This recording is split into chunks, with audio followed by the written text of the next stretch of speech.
On this episode of the Oklahoma Breakdown with Ikard and Lehman, presented by Riverwind Casino, we bring you the latest OU football news, including the Cheez-It Bowl matchup with Florida State and what the roster may look like for that game.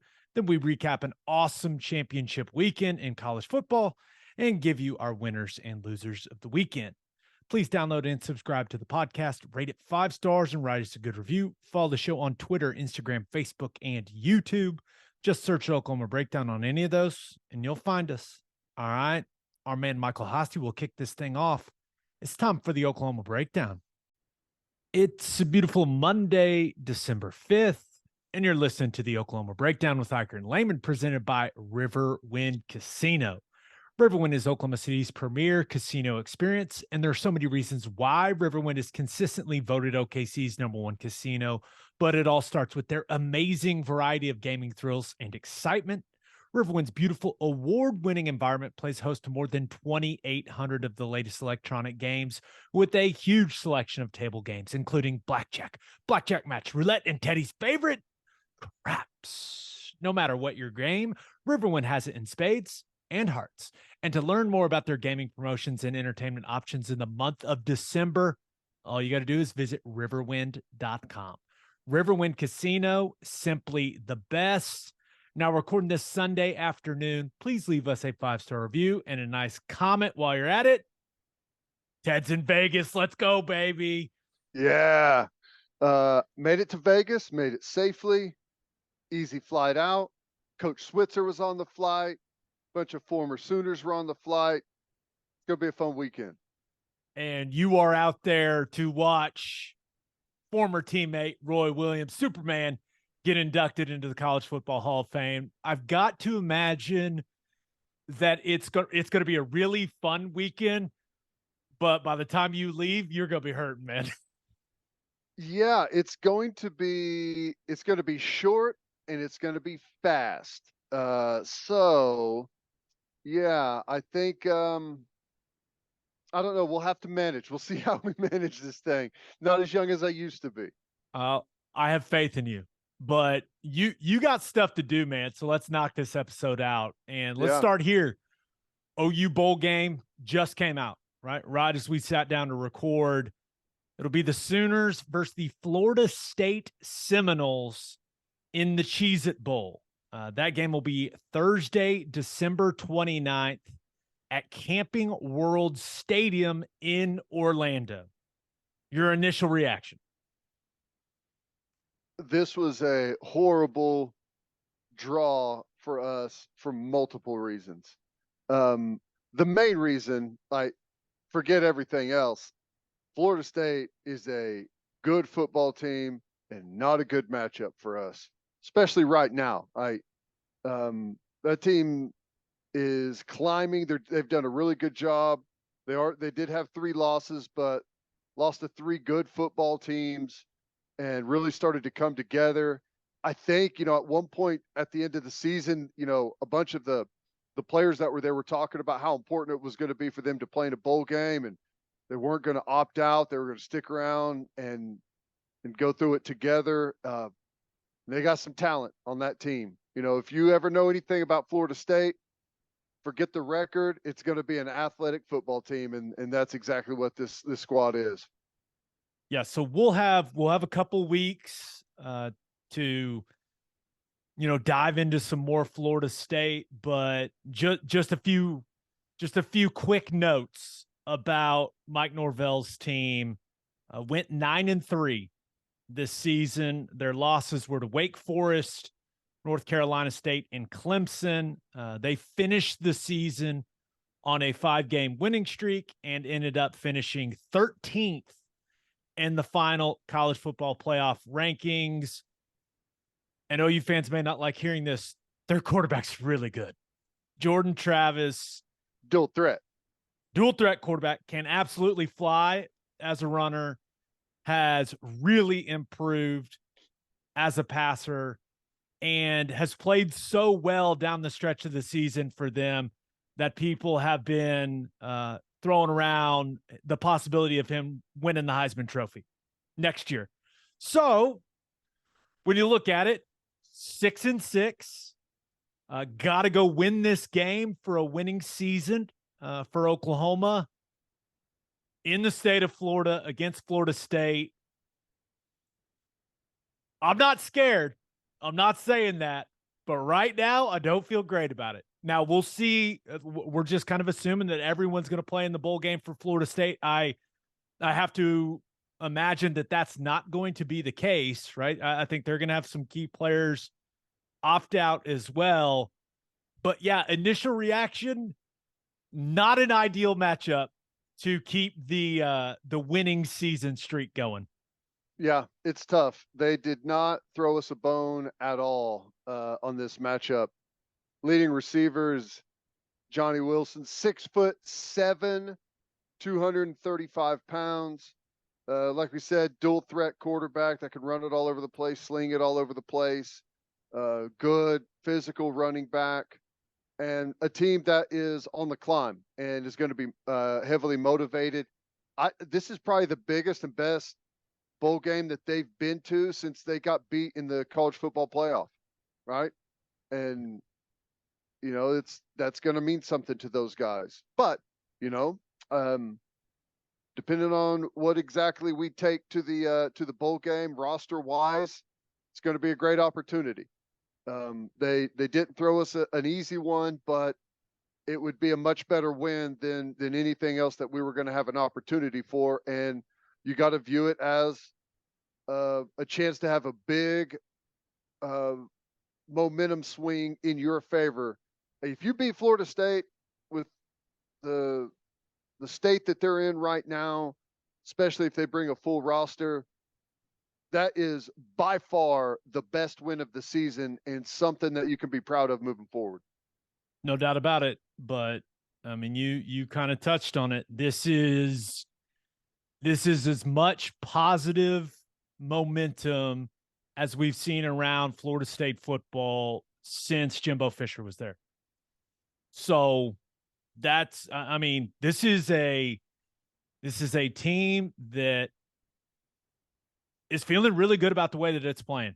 So I know that there's several weeks, a lot can happen between now and then, but yeah, this matchup came out and you and I kind of looked at each other like, well, all right, you better have a great bowl prep because Florida State's coming, man. So we'll see. Yep. But if you're an OU fan, it's a long trip to Orlando, but at least the Sooners are playing a good football team. That's the way that I look at it.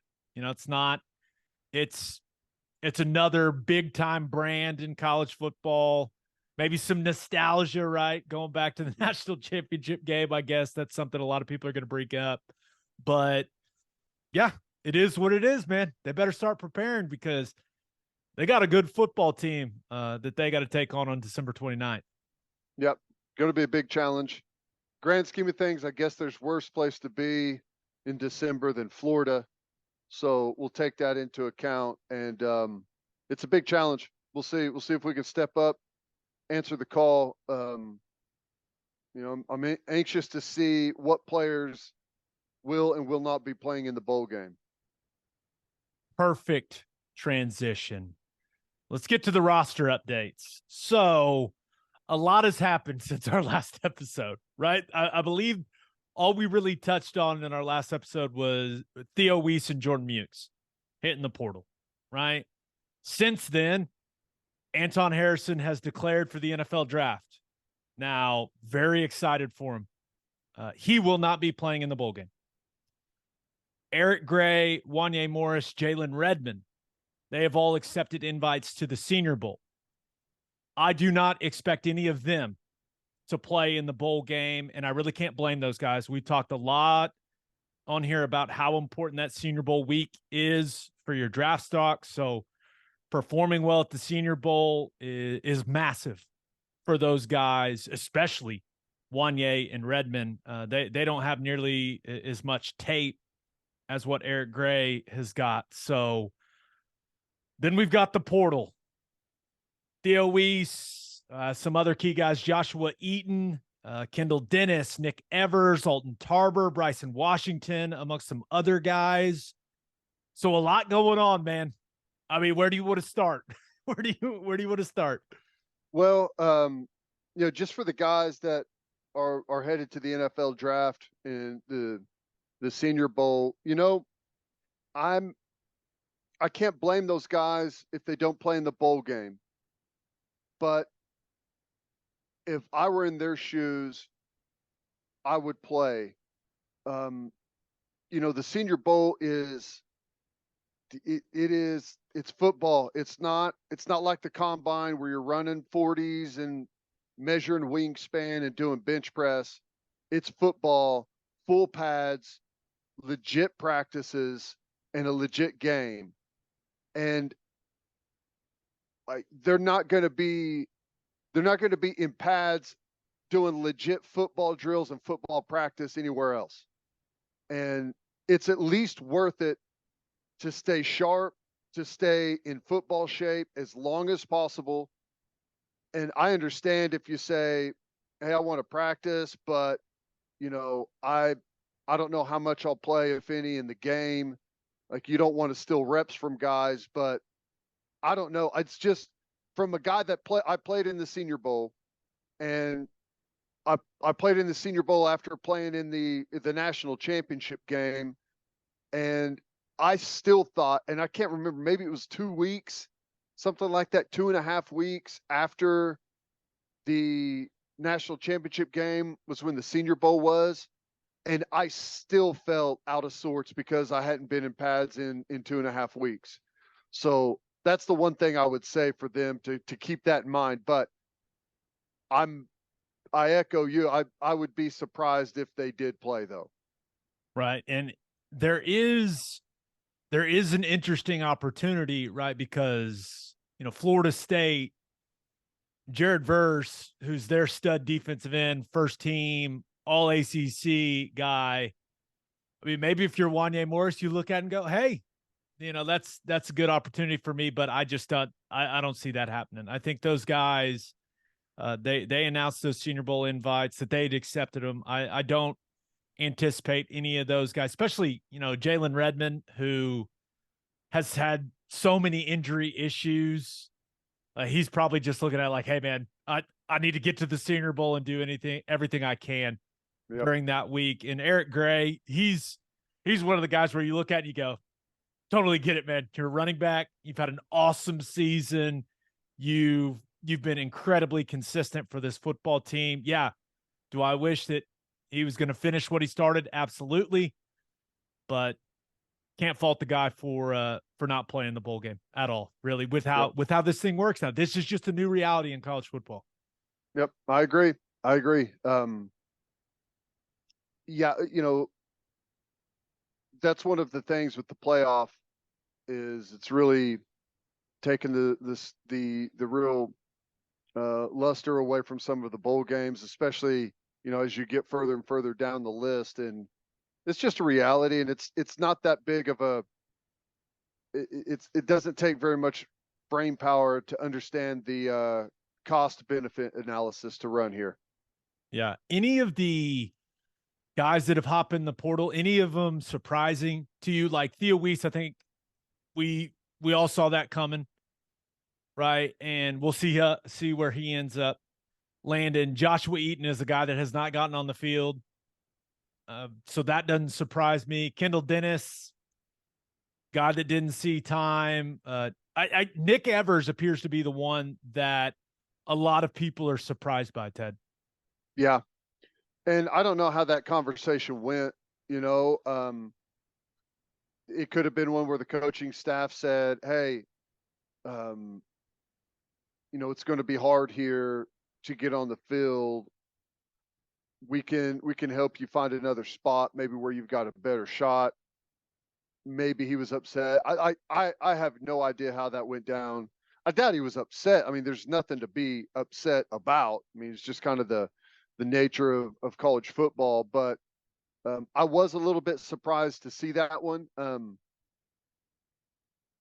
It puts us right back where we were this time last year when Dylan Gabriel came, to where we don't have much of a plan for backup quarterback. And I know Jackson Arnold is set to sign with OU. I don't see him flipping and going anywhere else, but I also know how this works. There is no guarantee. I know he's amazing. I know what he's done in high school, and I know the promise, and I'm excited about the kid too, but he's still going to be a true freshman as your backup quarterback, having never played, and we don't know what we're going to get whenever we actually put him out there with the big boys and see how he is. I think he'll probably be okay, but that is the risk, is like he gets here and we're scratching our heads saying, man, I don't know. I thought he was going to be a little bit further along than this. Like, that's the one thing that worries me whenever I see Nick Evers transferring. Yeah, no, I understand. You want to have depth in the quarterback room, right? Yeah, I mean, you absolutely do. And Nick Evers is a talented guy. It sounded like, everything that we had heard from Levy and from Venables throughout the season when we were able to talk to him was that he was progressing well. But I do think maybe it was just one of those honest conversations like, hey, Jackson Arnold is our guy moving forward. And the plan is one more year of Dylan Gabriel, and then it's Jackson Arnold's show. So I wonder if it was like that honest of a conversation, but I think that if you're the staff, you're looking at it going, okay, who are we going to commit those QB2 reps to in the spring? Yep. And part of me thinks that staff just went, hey, we're giving Arnold all of it. We're going to get, like, we think he's that good. We're going to start getting him prepped and ready to be the guy at Oklahoma. So even if he's not that good, he needs to get all the 2 reps. Right. He needs experience. We cannot be in the same situation that we were this year where we don't have a backup quarterback. Number one, we saw how bad it looked whenever Dylan Gabriel went down. And number two, the fact that we didn't have anyone there that was consistent and we felt like gave us a chance, it kept us from using the quarterback run game, which is a big portion of this offense. We can't be in that dilemma again. Yeah, can't be in that dilemma. And that is one thing, and I know I've only seen the kid play against high school kids in the state of Texas, but it does look like Arnold brings that with his legs. Yep. So I don't think it's going to quite look exactly like it looked at Ole Miss with Matt Corral under Levy, but I think we're going to see a lot more of the running game for the quarterback position next season if they're feeling better about where they stand with Jackson Arnold as the backup. I think that's only natural. Any of these other guys, Alton Tarber, I don't even know if I ever saw that kid. Yeah, I know I didn't. When I first saw the name, I remember him signing because we did the signing day show, and we were like, oh, and everyone was excited because he was actually a large human being. And I mean, I don't remember hearing a single thing about him. Nope, I don't either. So I feel like there's, the portal entry so far there. I don't think there's anything there that really necessarily affects us moving forward. Theo Weiss came on strong and had a nice game against Tech. And he was one of our bigger wide receivers. Outside of that, I think this is just kind of par for the course. Yeah, and one thing that I think OU fans need to remember, it was back in the summer, right? The NCAA, they said for the next 2 years, we're eliminating the 25 counter rule, right? The initial counter rule. So it's really important that if you're going to turn this roster over, that you do it now. My hope is that rule will just go away, right? With how much movement we're seeing now in college football. But, that announcement has not been made by the NCAA. So it's, this year, this class, like this turnover of the roster is really, really important because you may not be able to do that much more. Now, maybe the rule changes, but so while you kind of have unlimited numbers to move guys around, send guys on their way, bring new guys in via the portal, via the recruiting class, like you have to do it. So I'm not surprised. I'm not going to be surprised if there ends up being a large number of guys that are, entering the portal and moving on. Yeah. Yeah. And that's the thing is, if you have a large number of guys that go out, you've got to have quality that replaces them. You hope you get better with every guy that you bring in. And obviously we're going to be adding a really good recruiting class on top of what I thought was a solid recruiting class from a year before. It's not breaking news that we've got to improve the roster.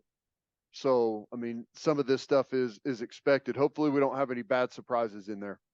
Yeah. So I feel like the podcast has not started off on an overly positive tone, There's good things happening though. It's just the Florida State matchup is not a great one, but it's a good opportunity. Yeah. Yeah. Now they could also get their ass kicked in that game. So Yes. we shall see. Now let's infuse a little positivity. All Big 12 team came out. Dylan Gabriel named your Big 12 Offensive Newcomer of the Year. First team selections, Marvin Mims, Anton Harrison, and Michael Turk. And second team selections, Eric Gray, Braden Willis, and how about Ethan Downs making all Big 12? That is one I did not see coming, but very excited for Ethan. That's big time. Yep. Good stuff.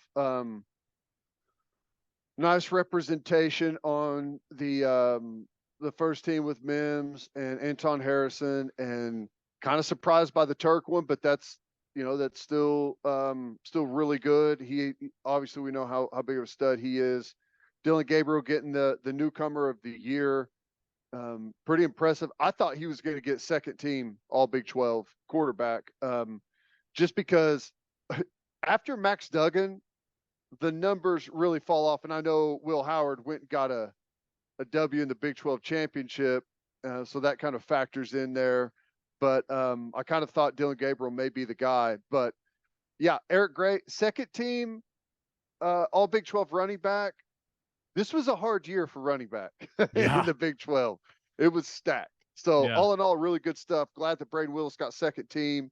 I wish he would have got first team. I think he should have first team. Yeah. I like Ben Sinnott. Now he was labeled as a fullback he was first team fullback, and then Jatavion Sanders from Texas, who I think is just scratching the surface of what he's going to be as a player, was the first team tight end. But Braden Willis, he had a better season than Ben Sinnott. And I know Ben Sinnott killed us in Norman. I understand that. And he's done some really good things. But Braden Willis was a more impactful player. He should have been. They should have just made him the fullback, and he should have been first team. With his blocking, there's no doubt. Yeah, my other biggest complaint is Cooper Beebe. I think he's a really good guard for Kansas State. I think he's a really good player, but he's not a better offensive lineman than Anton Harrison. And Beebe was named Offensive Lineman of the Year. Anton Harrison should have been the Big 12 Offensive Lineman of the Year. He was the best. He was the best offensive lineman in the league. And I think that will be reflected in where he ends up getting drafted here in the NFL draft. But, team success is part of it. And, that's something that is undoubtedly part of it. That's what I was about to say. If you're not 6-6, then Anton Harrison wins that award. Braden Willis is first team, and we've got a bunch of different. It's a different looking Big 12 award list than it is right now, but that's the reality of it. If you're 6-6, you're typically not going to have much representation. But there's also been years where we won the Big 12 and we didn't have representation either. So there's that.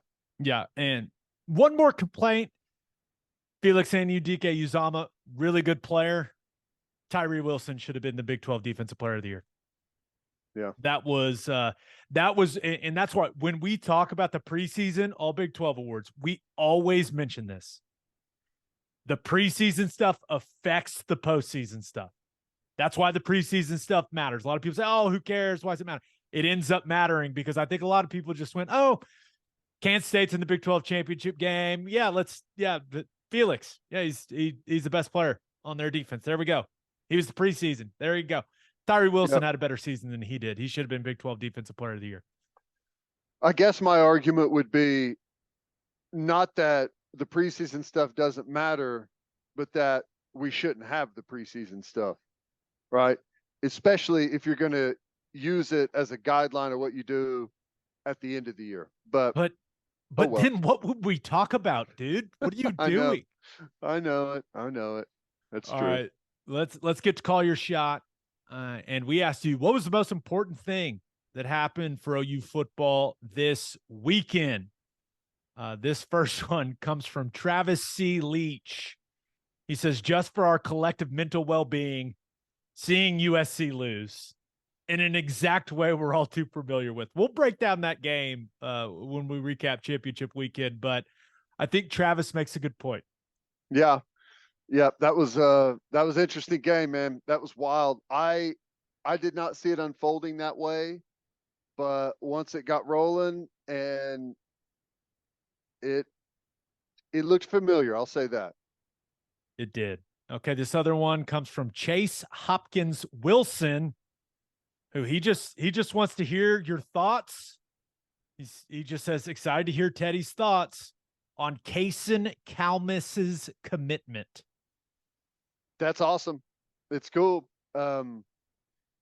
If he plays football like his dad, now I know he's a little bit smaller, plays a different position, but I'm sure he's got those instincts. I'm excited about it. I think it's great. I think it's going to mean a lot to him to be on the roster, and you need a bunch of those guys in the locker room. You need guys that are willing to do whatever it takes. And I'm glad that he's on the roster. I think it's going to be really cool. He's got some big shoes to look up to fill with that name on the back of the jersey, but he'll do fine. I think it's going to be awesome. Yeah, and this last one comes from Austin Wheeler, who says the most important thing that happened was focus on the future. In-home visits to lock up the 2023 class, new facilities getting approval, and transfer portal needs become clear with some expected players submitting their names. Those are three good points from our man Austin, right? We were all seeing the pictures of the coaching staff out and about with those big time recruits in the 2023 class. The new facility getting approved was a huge deal, right? They're going to be spending a ton of money on that. And yeah, the portal, these next couple weeks, going to be big time for what this roster ends up looking like next season. Yep, I agree. I know the season is over for the most part. We got the bowl game, but the march towards 2023 has already started, right? And that's where you got to knock it out of the park. Most important things moving forward right now are winning the transfer portal, locking in, signing this class that you've got. There's still some good opportunities out there with some other guys that may make it even better. And, starting the march towards next year and the facilities and everything, that's going to help. Yeah. All right, let's get to birthday shout outs. Welcome to the world, Andrew Newman. And happy 28th birthday to John Poe. Happy 32nd birthday to Tyler Polshak. Polshak. I don't know. Polshak. Happy 36th birthday to Sam Plost. Happy 38th birthday to Zach Plost. And happy 72nd birthday to Karen Sheehan. All right, let's recap championship weekend in college football. But first, the only place to stop when you're road tripping is Love's Travel Stops. Love's has over 600 locations in 41 states, offering 24-hour access to clean and safe places. Whatever your road trip needs are, Love's has it. Fuel, fresh food, all the snacks and drinks, including, yes, my favorite, Java Amore. That coffee is fantastic. Love's also has you covered if you forget your phone charger or headphones. They've expanded their mobile to go zone so you can grab any of that stuff there. Make sure you download the Loves Connect app for exclusive offers from today's most popular brands. The Loves Connect app also includes a route planner and store locator. When you see that red neon heart on the highway, stop in and say hi at Love's Travel Stops. For a full list of what Loves has to offer, visit loves.com. Annapolis Clothing is the exclusive home for all of our Oklahoma Breakdown merchandise. If you want to live your life in buttery soft comfort, go to opolisclothing.com. That's OPOLIS clothing.com and use promo code TED, TED, for 10% off your entire order. You still get a discount on all the OU and OKC Thunder gear as well. It's opolisclothing.com. Use promo code TED for 10% off. Buttery soft and 10% off. Yeah, and with Christmas coming up, That's right. Load up on the OU gear for your loved ones. Don't forget to use the promo code TED. And make sure you send your kids to Bishop McGinnis Catholic High School. Bishop McGinnis Catholic High School has a long tradition of educational excellence. With a 12-to-1 student-to-teacher ratio, no student is overlooked. Bishop McGinnis's college prep curriculum offers 22 AP courses. There are numerous clubs and organizations for students to join. And as a proud member of the OSSAA, there are 14 sports offered. If you want to provide the best possible educational and spiritual development for your children, contact Bishop McGinnis Catholic High School or visit bmchs.org. Remember, financial aid is available. All right, recapping championship week in college football. Let's just run through all 5 of the Power 5 championship games. Let's start with Utah USC. A 47-24 beat down. Now, USC came out hot. Caleb Williams was pushing it down the field, doing all kinds of ridiculous things with his legs, with his arm. He was looking incredible. He was what? They went touchdown, field goal on the first 3 drives and jumped out to a 17-3 lead. It was like, oh boy. I mean, USC's got it tonight. Now, for a missed opportunity to create some separation when Utah fumbled. They weren't able to capitalize on that. And then it became pretty obvious that Caleb Williams was not right, and everything changed from that point. Ted, he was playing hurt, couldn't move really, kind of became a sitting duck in the pocket, was a non-factor as a runner, and USC's offense looked lost. I mean, just looked lost. And that was the game, man.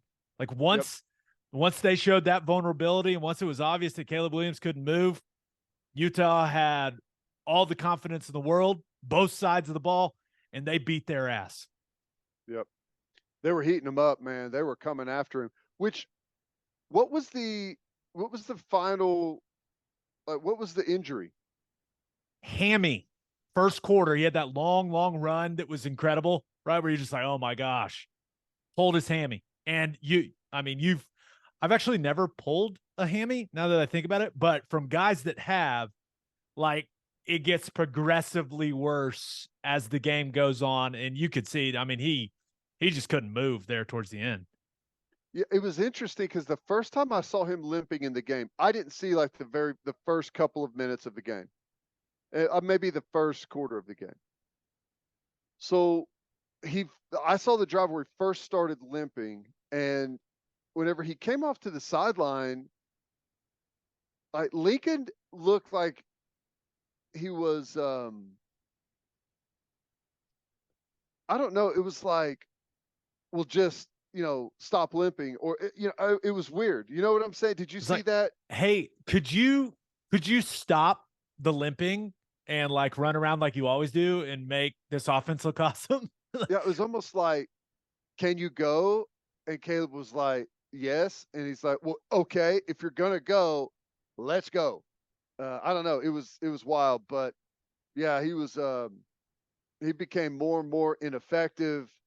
And I think whenever he knows he doesn't have that bailout ability, it changes things. It speeds up the clock in your head, right? It's like, I can't just bail out of here and take off running. Like, someone needs to get open right now. And so the timing was off. His throws were off. He lost all of his accuracy. Yeah, it got ugly really, really quickly. Yeah. So without Caleb Williams being able to kind of be what he's been all season long for them, the offense was ineffective. And then the defense was even worse. I mean, that tackling display from USC was awful. Now, credit to Utah, man, especially in that second half. Let's go with bludgeoned them, like just whooped their ass. But that tackling was bad. Did you see the clip of the guy asking Lincoln about it after the game? Like if they teach stripping the ball instead of tackling, it was Yeah. priceless. Yeah, that's a big frustration of mine. I mean, there's a time to go for a strip like that, but it's not like right there in the middle of the play. Like you need to have the tackle secured, or it has to be like a desperation moment in the football game. That's just, yeah, it was bad. A guy stripping at the ball, two players running into each other and falling down. What was it, 3rd and 19, right? On that play? That was bad. Yeah, it was not good.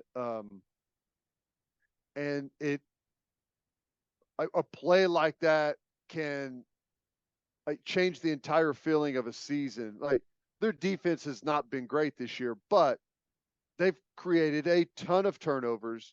They've scored a ton on defense. Like they've done some really good things.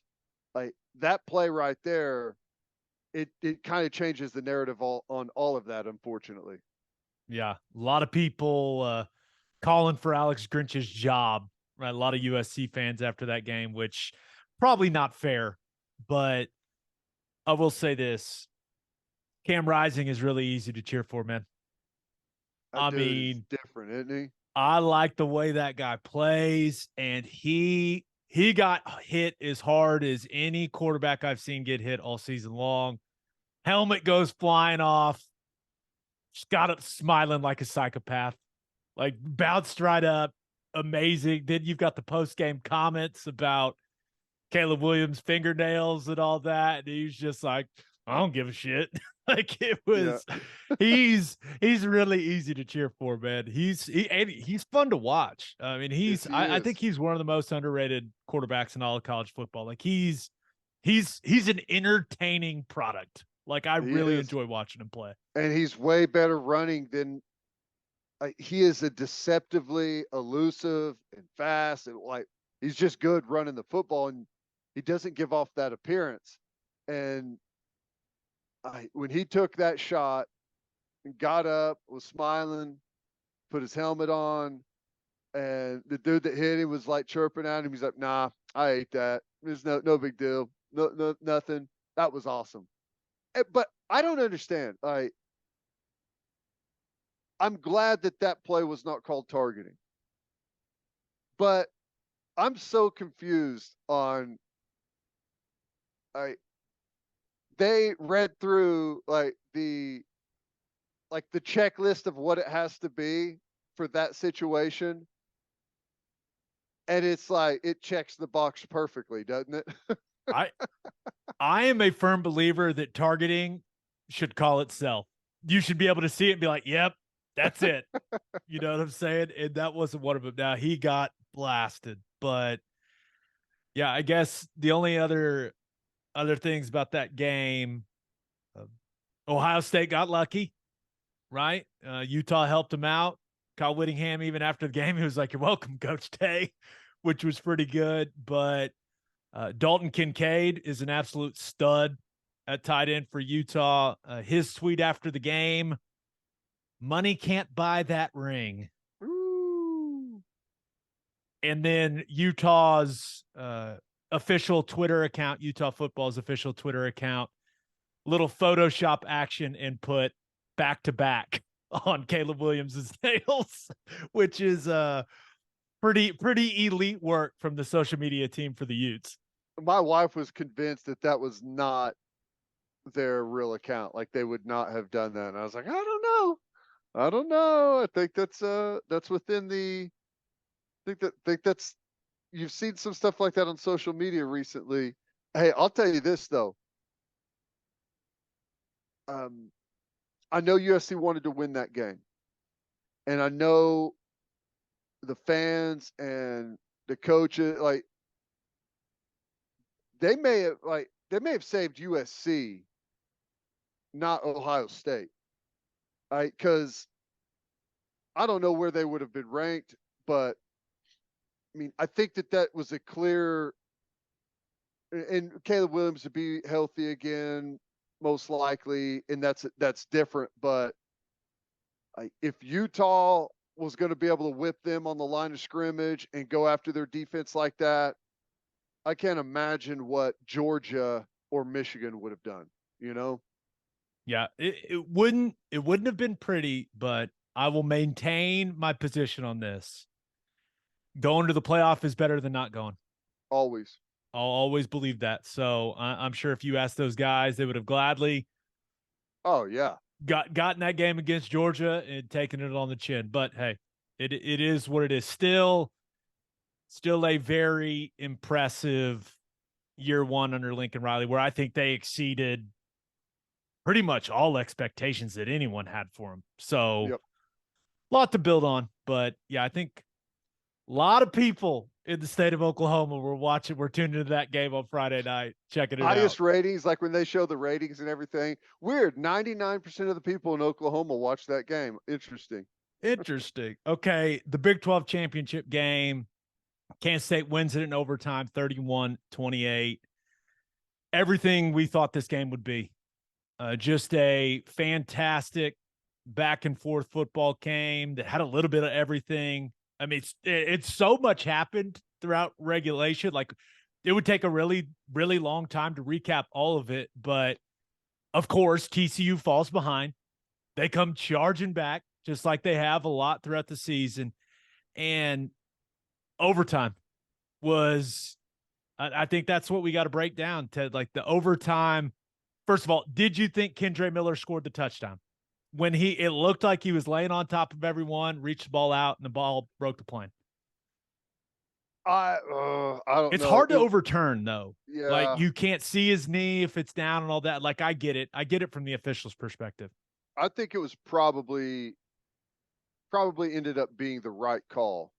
Um, I don't know. But you got to give credit to Kansas State in that moment right there. But before that, I was shocked that Kansas State made this big special teams mistake.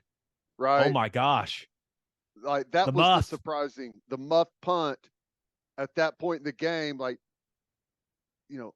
I said that special teams was going to be the difference, and it was going to be Kansas State, but proved not to be the case. That was wild, but I don't know. I would say that I think the call ended up being probably right. I'm with you. I think it was pretty much impossible to overturn it. Right. But this is where my issue is. With what Max Duggan did in that fourth quarter to put that team on his back and to will them into overtime. I know Kendre Miller's been a really good short yardage back pretty much the entire season, right? I get it. You have to put the ball in Max Duggan's hands on third and fourth down there. I mean, he just carried your team to overtime, and you just have him handing it off. Right? And you have to put him in a position where he can throw and run. Like, let him go make a play. Man, I thought that was coaching malpractice, that Max Duggan did not get to decide that game with the ball in his hands. Kendre Miller's a stud. But come on, man, you got to give Duggan the ball in those moments. You absolutely, he earned it. He earned to have the football in those moments. Well, I agree. And I would even say this. Even if you want to hand it off, at least hand it off where there's the threat of Duggan keeping it, right? Because what he had done to them down the stretch running the football, like they're going to be keyed on him big time, especially down there. And that makes it really difficult on the edge. Whenever you want to sell out on something, it makes it hard if there's the threat of that quarterback pulling it out. and they put him under center where there's no threat of Duggan at all. I agree. And strange call. Like you're running right into the teeth and the strength of Kansas State there. yeah, it's like, hey, let's see if we can out tough Kansas State. Not typically a great strategy, and I know, hey, you want to be the more physical team. I get it. Hey, you got to get a yard. There were some people that thought Sonny Dykes should have kicked the field goal there. I think those people are insane. You've got 2 plays to get 1 yard and to put yourself in a great spot to win a Big 12 championship. Yeah, you do it. You go for it. I absolutely agree with them going for it. Let me ask you this. If you had to choose between that 4th down call or kicking a field goal, what would you have done? But those are my 2 options. Yeah. I still would have handed it off, man. Yeah. They went with Patriots G lead, man. I mean, that's a goal line play that has been run time and time for years and years and years, but I just don't understand why they just didn't spread it out a little bit and give Max Duggan the option to have the ball, man. I do not. Agree. And I don't want to take anything away from Kansas State. I thought Will Howard played really well. Again, Deuce Vaughn is an absolute stud. I mean, we've been knowing that. But that was a hell of a goal line stand from that Kansas State defensive front. I don't want to take credit away from them, but, man, I could not believe that they didn't give Duggan the ball. That was stunning. I will say it's really the first time, and maybe I just haven't. I'm sure these people are out there, but it's the first time that I've seen a team get beat in the championship game and there not really be any pushback on them making the playoff, right? Right. And it was because of how great of a game it was, and it was because of the gutsy effort of Max Duggan being just like laid out on the field in exhaustion. Everyone's like, okay, yeah, they're in. That's worth it to get in. So yeah. I thought that was cool. Yeah, that was an awesome game. Hopefully our man Feinbaum tuned in. If he didn't, he's the only one. That's about as good of a championship game as you could ever ask for. And we've had it 2 years in a row. Yeah. Same scenario, man. Big 12 championship game delivers, baby. You don't want first and goal from inside the 5 in the Big 12 championship to win. No.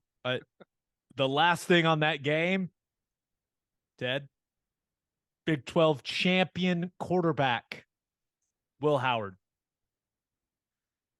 I don't know how long we're going to be apologizing to that young man, but it's going to be a while, man.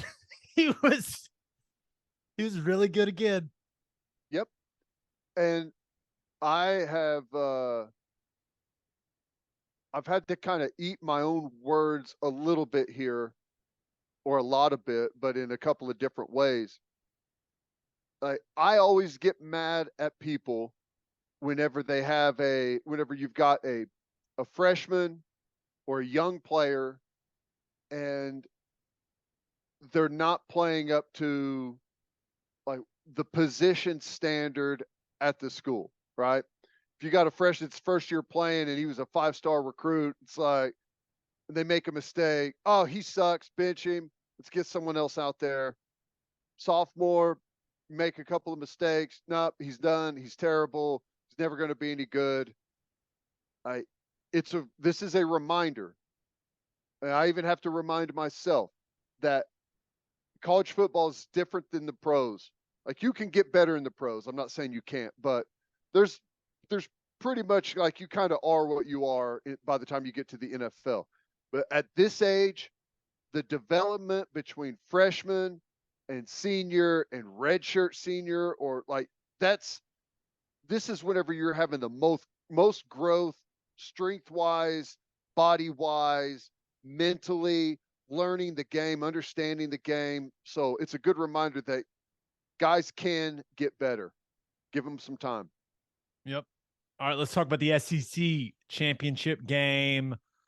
Georgia wins it 50-30. If you want to beat the best team in the country, you probably can't have a field goal blocked and then let them pick it up and return it for a touchdown. You should probably know the rules there. And you certainly can't have interceptions bouncing off guys' helmets, off your own players' helmets into Georgia defenders' arms. Yeah. So the breaks that LSU needed to get in that game went the other way. And this one was really never in doubt. Never in doubt. Jalen Daniels was hobbled all over the place. You know, they had some opportunities that they couldn't capitalize on. And I would honestly say that I didn't even think Georgia played all that great at times, right? I mean, that we didn't see peak Georgia for whatever reason, but that Georgia was still way better than the LSU showed up. But I will say this: it's a hell of a first year for Brian Kelly at LSU, and Yeah. I know, like, I doubt there's anyone in that fan base right now that is upset with that season, kind of knowing what they were going in, and you know that they turned them into a legitimate squad, good football team, and look out, Brian Kelly, give him some talent like that, could get interesting there. Yeah. And, Georgia controlled things for the most part at the line of scrimmage. Their body types on the offensive line and defensive line, I think that's what's separating them right now from the rest of college football. And they got huge dudes at the line of scrimmage that are athletic as hell and gifted. Like that's where the 5 stars come in to factor. Right there is what they built up at the line of scrimmage. But Stetson Bennett's good, man. 4 Yes, he is. touchdowns. I mean, my favorite thing now watching them play, his reactions after he makes a good throw are amazing. And like CBS had like a highlight reel of all the things he was doing after his touchdowns. I mean, it was hilarious, but he's got all the confidence in the world. And yeah, I feel like that football team, I don't see anyone beating them. Man, they're too talented, too good, too confident. But that's why they play the games, baby. He's a reigning national champion and undefeated this year, SEC champ, #1 seed going into the playoff, and there's a lot of casual fans out there. It would take them a minute to remember who the quarterback at Georgia is. It's crazy. Like, he is way better than he gets credit for. And I know they're great at a bunch of other positions, at all the other positions, but he is the most overlooked football player for 2 years, maybe more, in college football. Yeah, and some of those throws he had, yeah, he's throwing them to freaks, but those things are on He a was line. ripping it. Yep. Yeah, he was letting it rip. And the only other thing from that game, speaking of letting it rip, man, Garrett Nussmeyer came in, it was slinging that thing, and he was trying to cover. He was trying to cover that spread, man. He gave it his all. Yeah, that was fun, man. We got another good Georgia football team on our hands. We'll see if anyone can knock them off. Yeah. Okay. Big Ten championship game. Michigan beats Purdue 43-22.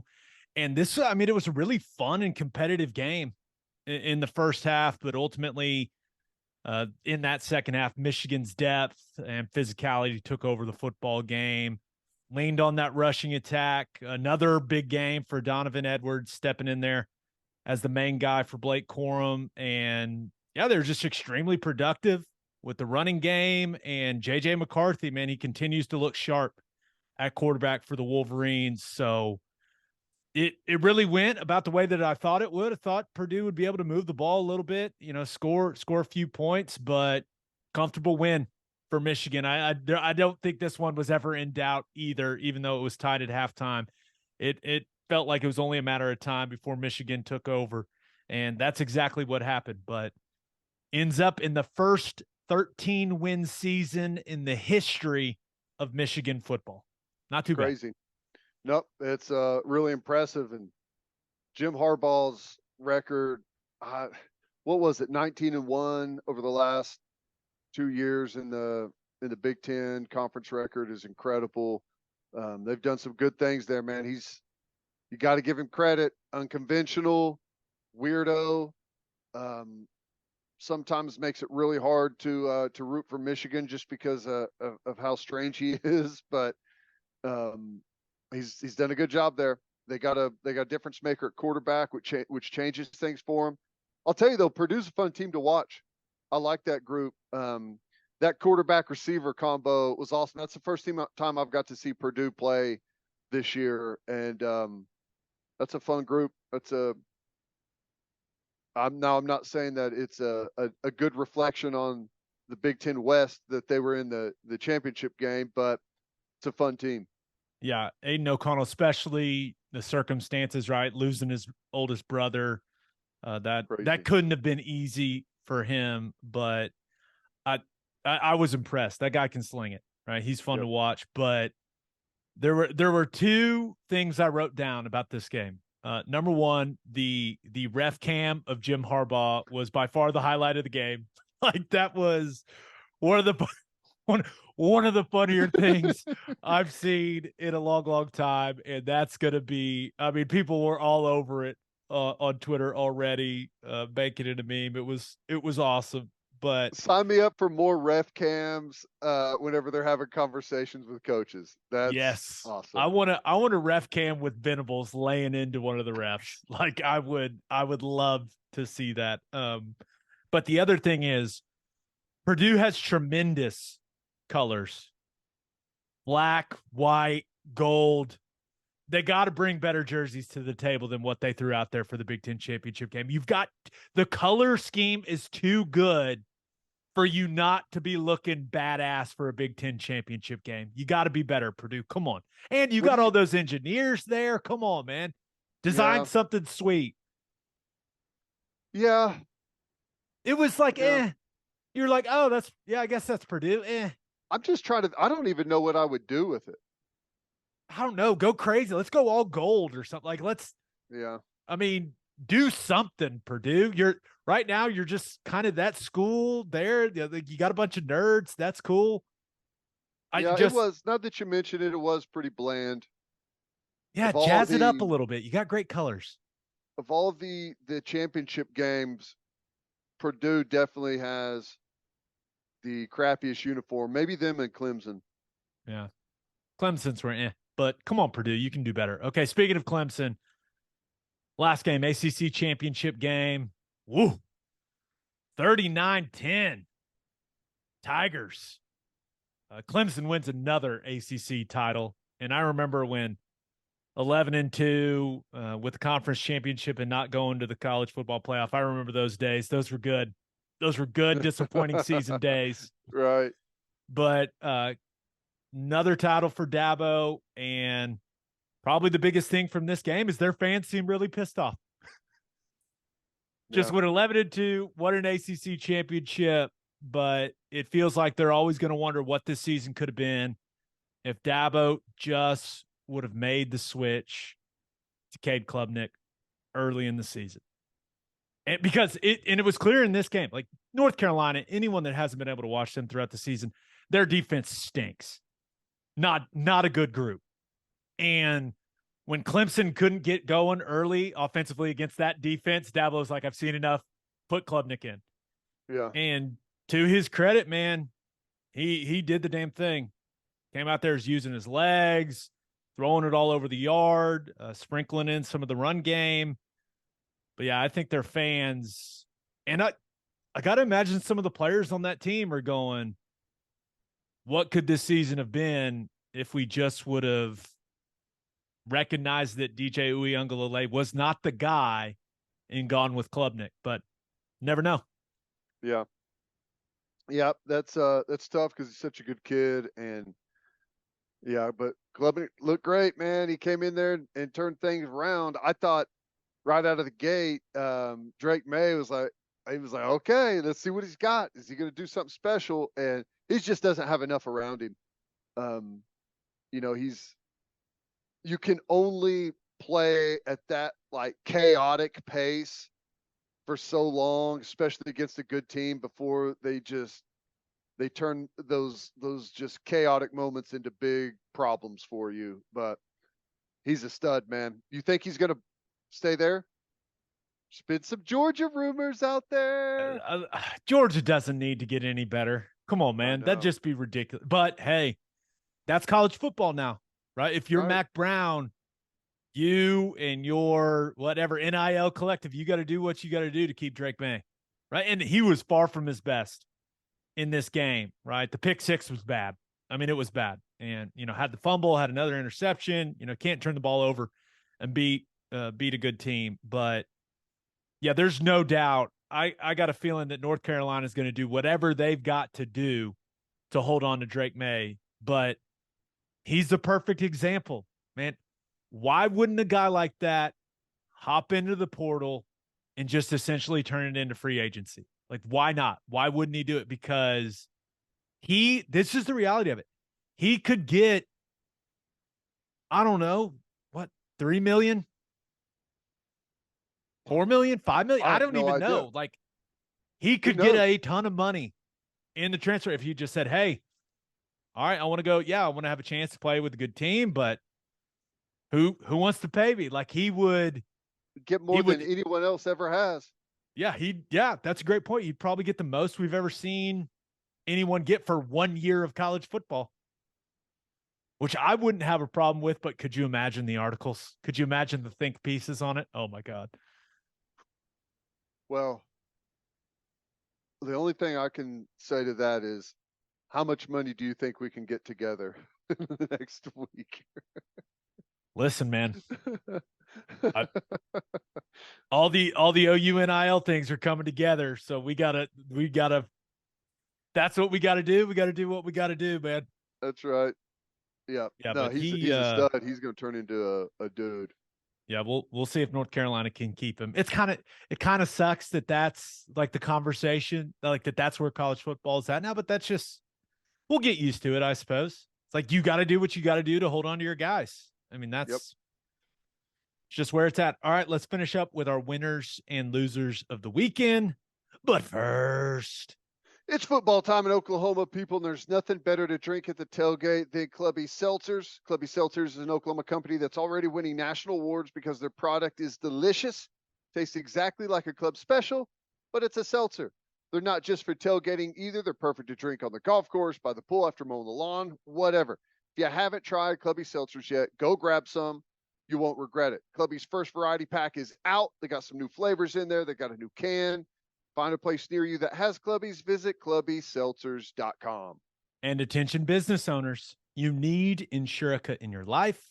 Insurica is one of the country's largest insurance brokers with 30 offices throughout Oklahoma, Texas, and the Southwest. Insurica is able to customize programs by accessing the latest information from many insurance carriers.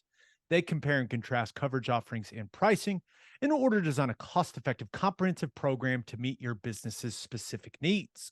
Insurica's clients become best-in-class businesses by working with Insurica's team of advisors to manage risk. Purchasing insurance is only one way to protect your business. Best-in-class businesses win by avoiding a loss in the first place. If your business partners with Insurica, you'll save huge amounts of money and take back control of your total cost of risk. I'm an Insurica client, and you should be too. If your business wants to be best in class, connect with Insurica at insurica.com. That's INSURICA.com. As always, Ted, kick us off. Who do you have as your winner of the weekend? It's Ohio State. It's rare that a team gets their ass handed to them on the final game of the season, sits at home during championship game weekend, and still finds a way into the national championship conversation, the college football playoff. I'm not necessarily saying that they shouldn't be in, but they're lucky that they're in. And I hope they get absolutely destroyed by Georgia. And I thought it was weird that the TV show was asking the hard questions of the committee about, is the only reason you didn't have Ohio State number 3 is because you wanted to avoid the Michigan rematch? It's like, number 3, sitting at home on your ass watching championship weekend, and be the 3 seed. And I understand. I think Ohio State's a good football team, but they're lucky to be in. Yeah, I mean, they didn't, not only did they not win their conference, they didn't win their division, and the one really good team they played beat their ass on their own field. Like, Yeah. so I get why they're in, because this is the real conversation. It's like, with what we just saw from USC, it's like, who else? I mean, Ohio State was really the only choice, and we know how talented their roster is. The interesting part about it, and Ryan Day, what do you say? It's like having a second lease on life. Yeah. He probably feels that way because he's like, okay, everyone hates me right now. There's a bunch of people that want me fired, even though Michigan's the only team I've really lost to. Now I can go win a national championship, even though we just got destroyed by Michigan. Like, he has to feel like the luckiest guy in the world. But there's also the possibility they get, like you mentioned, destroyed, and Ohio State fans are like, really, this is what we are. Like, this could end up, I'm not going to say Ryan Day's going to get fired or anything like that, but if they get beat by like 3 or 4 touchdowns by Georgia, there going to be a lot of Ohio State fans asking a lot of questions, man. Do you think Ohio State is better than TCU? I don't, they have not shown me that they are. I don't think they are. Yeah, like and like that was like a throwaway fact by Reese Davis on the show. It's like, well, we all know that Ohio State would be, a favorite over TCU. So it was the only reason they weren't the 3 because of the rematch. They didn't want the rematch against Michigan. And I'm sitting there like, I don't know. Now, hang on a damn second here. I'm not so sure about that last statement. Ohio State's got some good players. They got some legit dudes. There's no doubt that they do, but I'm not so sure about that. Yeah, no, I'm with you. We are on the same page. Now, I will say, a lot of people thought Georgia Ohio State was going to be the national championship game. We get in the semifinal now. There you go. Like, that's going to be, I expect Georgia to win that game, and we'll break that all down here in a couple of weeks as those games near. But yeah, there's going to be a lot of talent on the field. I know I'll be watching. Yep. Yeah. I think the semifinals are good. I think the Michigan TCU game is going to be really good. I do too. I really think people are sleeping on TCU, man. They are. I'll have to go back and I'll do some more research on Michigan, but they have not faced a quarterback run game like they're going to see from TCU. Like, spread you out and do like some of the things they can do, and then Max Duggan being able to run it, and the wide receivers that they're going to be throwing at them. I think it's going to be a great game. I do. Did you happen to see the Chris Sims tweet? No. Chris Sims, you're well acquainted.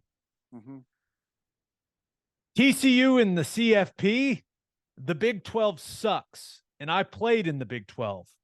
I know what the resumes are, but the middle class of the SEC would win the Big 12. Who's the middle class of the SEC?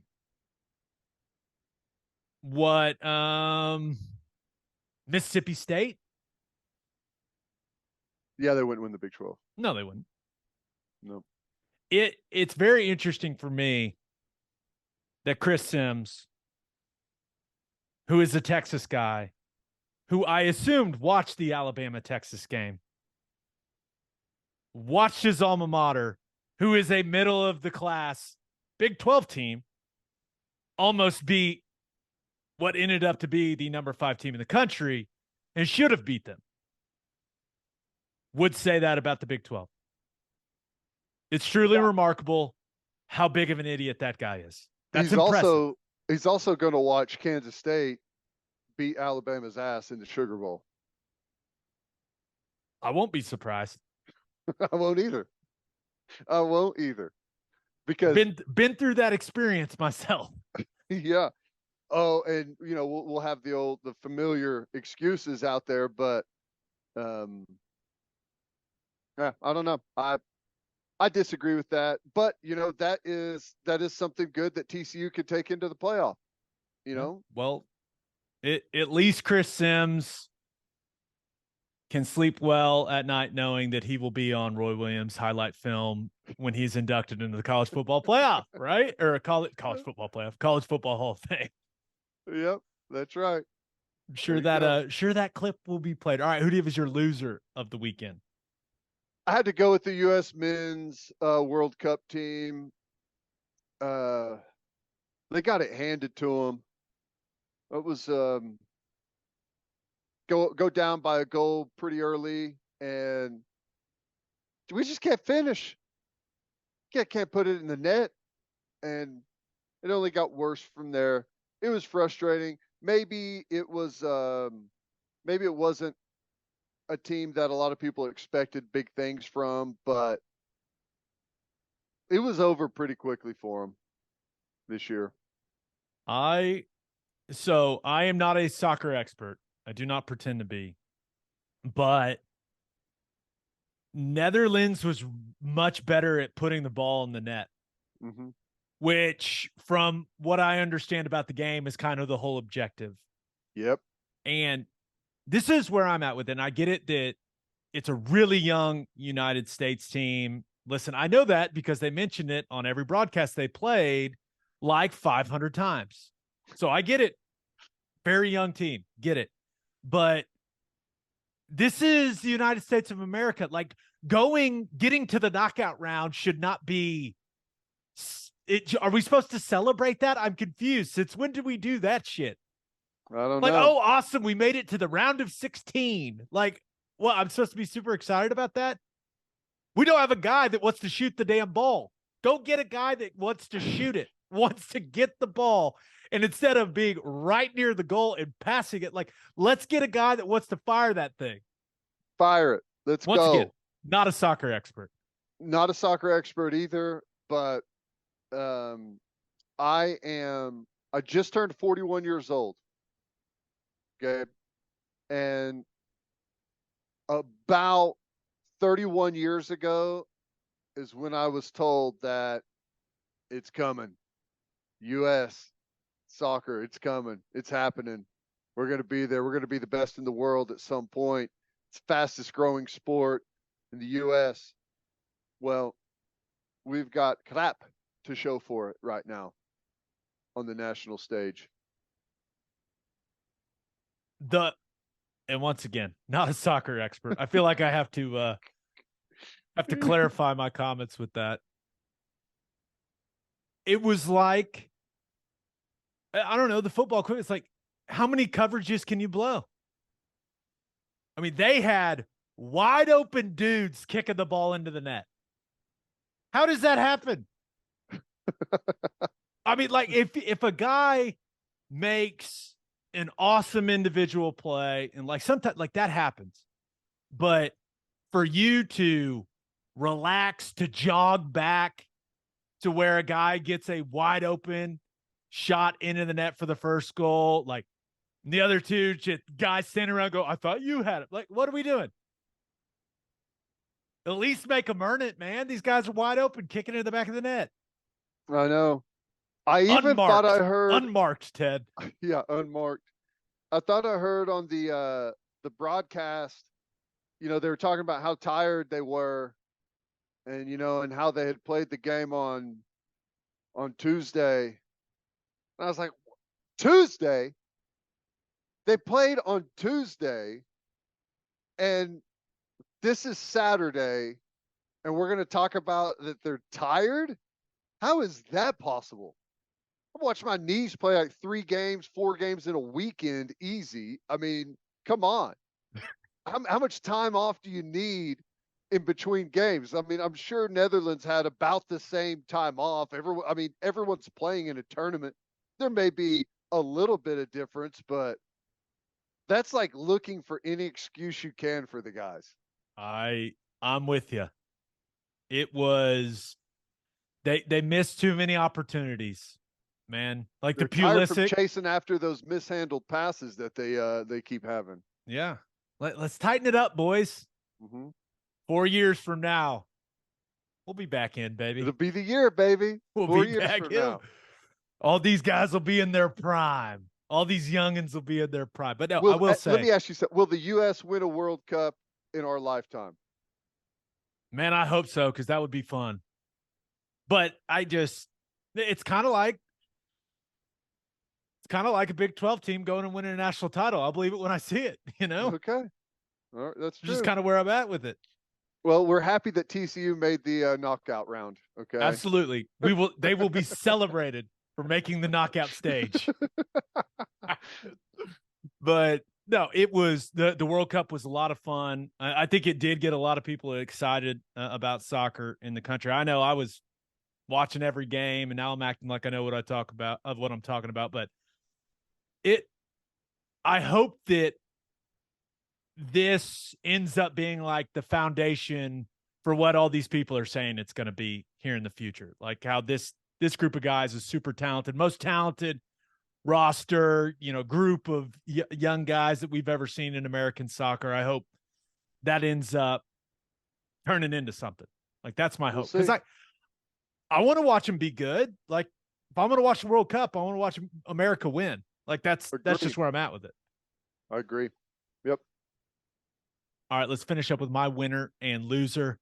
But first, First Fidelity Bank is a full-service financial institution based in Oklahoma with tailored solutions for all your personal and business needs, checking accounts, saving accounts, home loans, and much more. They do it all, whether it's online banking from your computer or mobile banking from your phone. Everything is stress-free with FFB. Making mobile deposits, paying bills online, and moving money to different accounts could not be easier. First Fidelity Bank provides free ATMs worldwide, making banking convenient wherever you are. They also give back to the community. FFB donates a total of more than $500,000 to local charities and educational foundations. Make your life easier and go bank with First Fidelity Bank. Visit ffb.com for more information. And if you're a whiskey or bourbon drinker, stop what you are doing. Head to your favorite liquor store and buy some Balcones products. You got to grab some of Balcones Lineage single malt whiskey. It was voted one of the top 20 whiskeys in the world by Whiskey Advocate, and you'll be shocked by how affordable it is. Also, you got to snag some of Balcones Baby Blue Corn whiskey. It's made from blue corn. That's the fancy corn. And that is why it has won more than 25 awards. Last but certainly not least, you got to buy some of Balcones Pot Still Bourbon. Its big flavors make it the perfect bourbon to drink year-round. Remember in 2012, Balcones Single Malt won the Best in Glass competition, beating brands like Johnnie Walker and Macallan. This stuff is the real deal, people. If you love great whiskey and bourbon at a great price, then Balcones products are the only way to go. The whiskey may be made in Texas, but the owners are from Oklahoma. To find a liquor store that has it, visit balconesdistilling.com. All right, for my winner of the weekend, thought about going with Luke Fickell because him keeping Jim Leonhard on board as his defensive coordinator there at Wisconsin, that felt big, Ted. That seemed like a big time retention for Luke Fickell. Yep. Keep it in the family. Keep Leonhard there. They've played really good defense. And bringing Luke Fickell's mind in there and adding to that. Now, I don't know what that means for the rest of the staff and how that's going to unfold, but no, I agree. I think that's a good decision. Yeah, but my winner of the weekend, Colorado football. Deion Sanders is the new head coach for the Colorado Buffaloes. And listen, I have no idea how this is going to go, but I know this. Things can't get any worse than they already are at Colorado. 2 winning seasons since 2005. And I think one of those was the COVID year. They were like 4-2 or something like that. So it's been awful for Colorado for a long, long time. And this is not only is it an extremely interesting fit, but people are talking about Colorado football.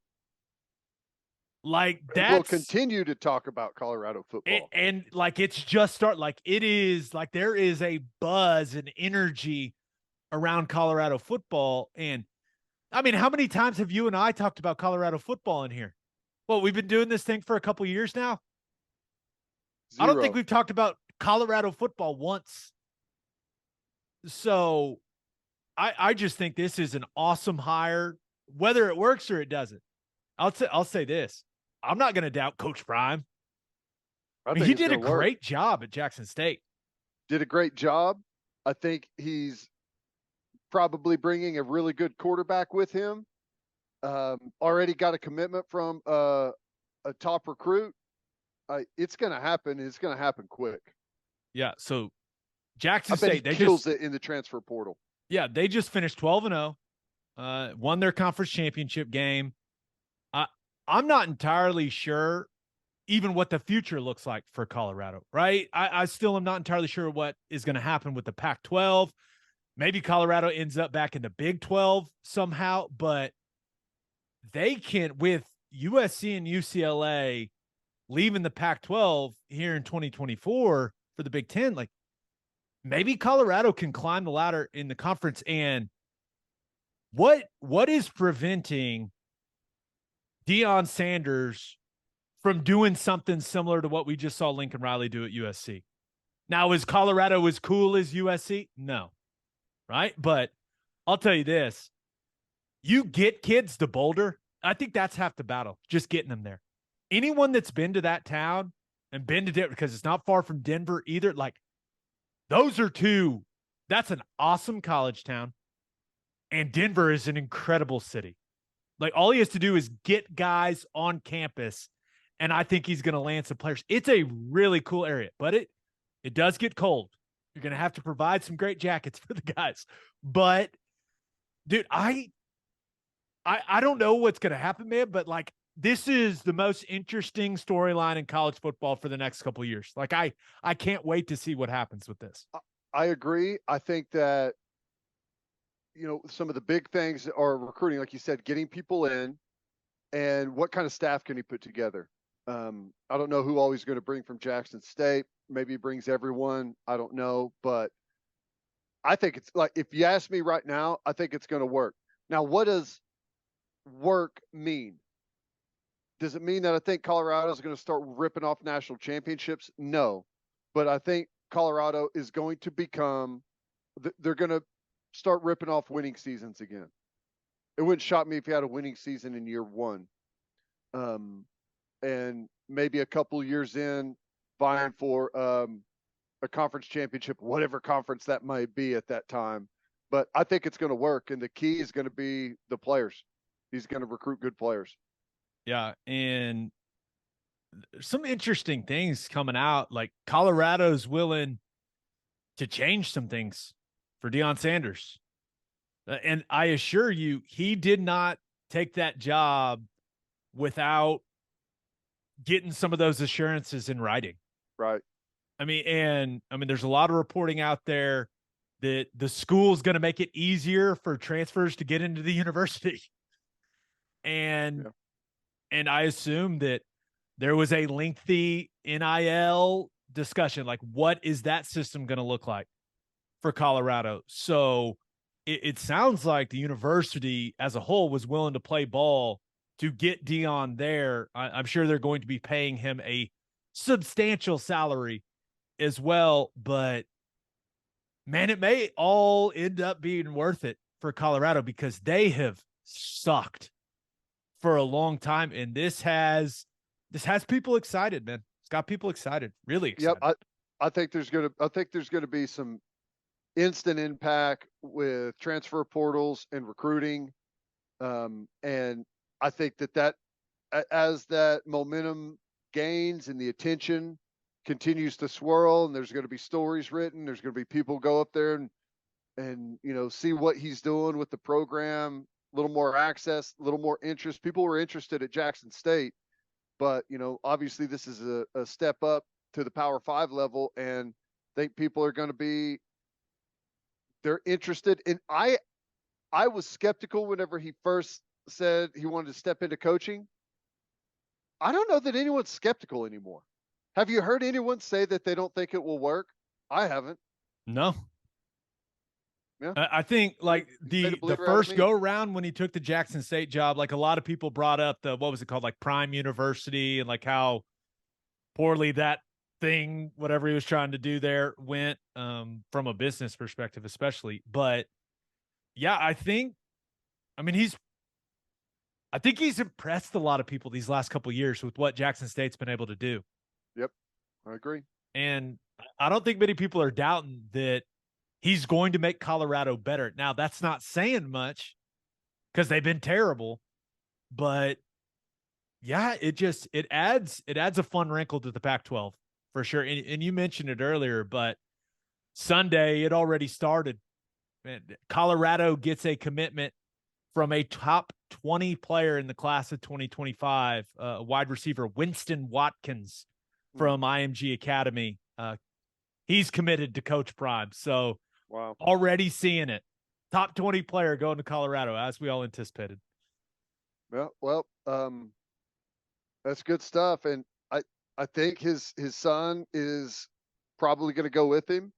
And I don't know a whole lot about him. I've seen some of the highlights because Jackson State's the only non Division One FBS that you really get to see highlights on a routine basis, and he's pretty daggum good. Yeah, I assume. Remember, they had Travis Hunter, who is the number one player in the country. Yeah, You would assume he's going to come to Colorado, but I imagine if that guy goes in the portal, everyone is going to be making their offers to him for his services. So we'll see.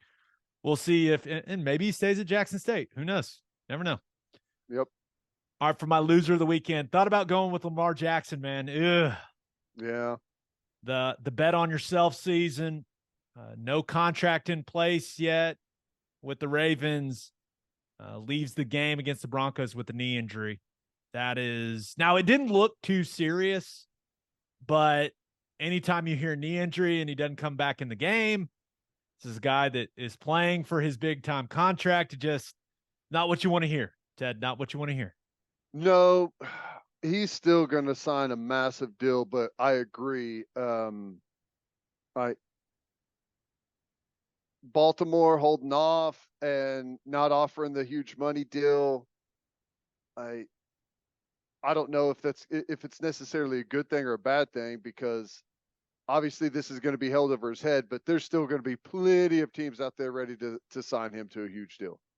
Yeah, and if you thought Broncos fans and those defensive players for the Broncos were mad at Russell Wilson before this, Baltimore ended up holding on 10-9 to win over the Broncos. Oh my God. Gave up That's 10 great. points and lost. That's Oh, great. that's got to be so painful for Broncos fans and for those defensive players. I imagine a few more defensive players are going to yell in Russell Wilson's face, Ted. Oh, I can imagine. I can Boy. imagine, man. I'm kind of worried about the future for old Russell Wilson. Yeah. Be interesting to see how that all works out. Yeah. That could go down as one of the worst trades in the history of the NFL.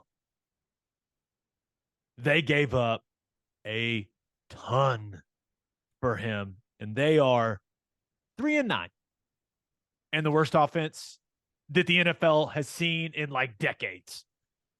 And I don't know what are they're probably throwing somewhere near 40 million at him too. Yeah. Awesome. Whew. Congrats, Broncos fans.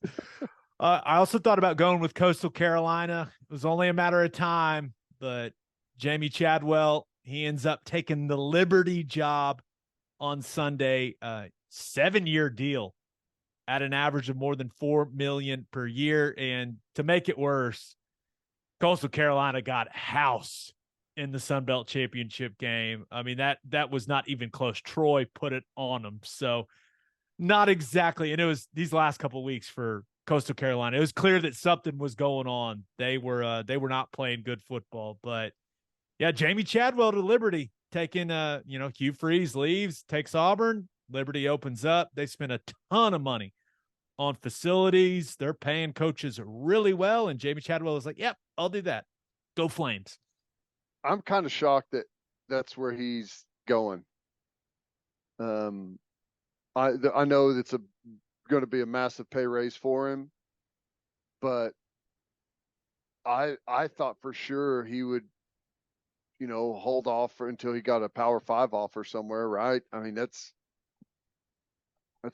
seems strange to me, but no, guess he's happy with it. Yeah, we'll see. We'll see how it works out for him. But my loser of the weekend, and I know I can't imagine he wanted to do it, but Nick Saban, what was that? I mean, every time I looked up on my TV, Nick Saban was in that red jacket trying to say why Bama should be in the playoff. What the hell was that? I don't know. Well, you do what you can to try and get your hat in the ring. It was. I don't think, man. It didn't feel like there's some Alabama fatigue with the college football playoff, right? And I just don't think that people would have been able to stomach them making it in, really, no matter what the ultimate result was. So I know what he was doing, but it wasn't going to happen this year. Sorry. Yeah, despite his best efforts on Fox and ESPN, he and it was interesting. He had like two main arguments. The first one was, well, Bryce Young was hurt, now he's healthy, we're different, which okay. But the second one I just can't get on board with, man, because and I get what he's saying, and he's right. Alabama would be favored over Ohio State, and Alabama would be favored over TCU. But they were also a 9-point favorite over Tennessee, and they were a 13.5-point favorite over LSU. And what happened in those games? That's right. So the we would be favored in Vegas argument doesn't work for me when you lost 2 games you were a big favorite in. Yep. So, that miss really me with matter. that. You're the best coach ever, Nick Saban. I respect the absolute hell out of you, but he couldn't have enjoyed that. Like, that had to cause him physical pain to do that stuff, right? It looked like it was causing him physical pain. Yeah. And like I said before, I think Kansas State has a heck of a shot to beat them. Yeah, I don't know why he did that. He knew they weren't going to get it. Maybe it's this, man. And, go back to before the season. All we were talking about is like, hey, does anybody have enough to beat Bama with all the talent they had with Anderson back and with Bryce Young back and all the pieces, right? I wonder if he just looks at it and he's like, man, we really underachieved. And I know it's underachieving when it comes to Bama expectations and their standards. But I wonder if he looks at it and goes, man, we messed this up. And maybe that's why he was pushing so hard, because he may think like, yeah, we have what it takes to win a title. And if anyone knows, he knows.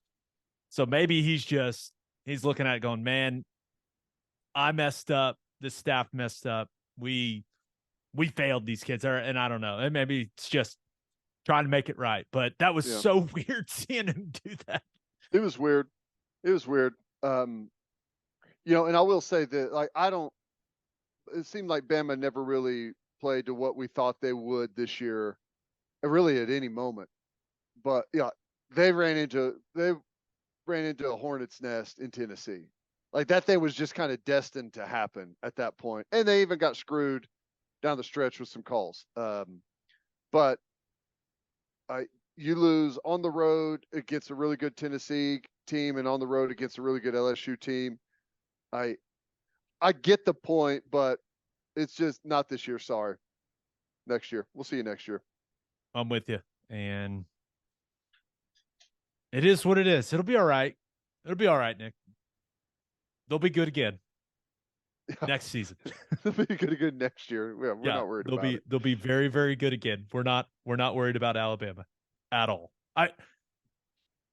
I do think that I wonder if his players liked him doing that. Like, I imagine those guys were watching those games and be like, what is he? Okay. Yeah, sure. Like, though they're probably like, yeah, that's right. We'd be a favorite against him. Come on, man. We beat whoever these guys are. Yes. I would pay money to hear how short the conversation was when they asked Josh Heupel to do something similar. Yeah. Because you got to assume, like, hey, Heupel, you want to come on and maybe make your case? Like, the doors opened up with USC. I have to imagine that was the fastest no in the history of no's. Are you sure that Saban he wasn't the one calling in the favors to get on and lobby? Well, I mean, if Nick Saban called and say, hey, can I come on? Everyone's going to Or say is that yes. I guess is this something they do every year? A little bit, yeah. I think so, yeah. But it was the first time it was a 2-loss team that had not played in their conference all year. Like, what's going on here? Like, there's no chance. Yep. No. We say that. They ended up at number 5. Right. It was probably way, and in that room there was probably that was probably the longest conversation. Yeah. Episode 272 in the books. Have a new podcast that'll drop Wednesday. Just a reminder, you can hear Teddy from 3 to 6 on 94.7 The Ref. You can hear me from 2 to 5 on Sirius XM Big 12 Radio, channel 375. Hope you all have an awesome week. Hopefully Teddy survives it in Vegas. And until next time, we appreciate y'all for listening. Do what you always do, Oklahoma. Take care of each other.